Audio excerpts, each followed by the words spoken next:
tu t'abonnes, tu likes et tu commentes. Donc, il y a un étudiant qui m'a posé la question de savoir est-ce qu'il faut changer son accent pour réussir en milieu professionnel.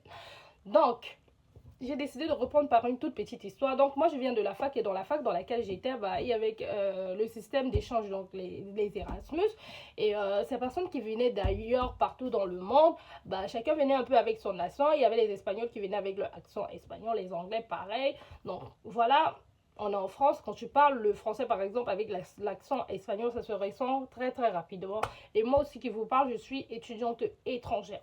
Donc, à aucun moment, par exemple, j'ai envie de dire, quand les notes arrivaient, c'est justement ces étudiants qui venaient d'ailleurs, la majorité, qui avaient de superbes notes.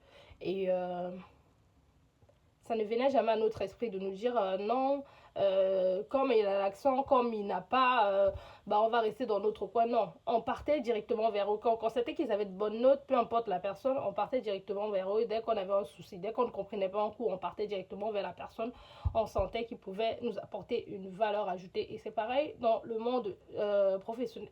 Donc si vous êtes dans une boîte, que vous ayez l'accent ou pas, si vous excellez dans le domaine dans lequel vous êtes, les gens vont vous remarquer et vous allez évoluer tout naturellement. Donc, ce n'est pas votre accent qui sera un frein. Le but ici, ce n'est pas de vous dénaturer, mais si vous apportez une réelle valeur ajoutée, les gens n'auront même pas le temps de remarquer que vous avez un accent ou pas. Ils vont vous choisir tout naturellement. J'espère avoir répondu à la question.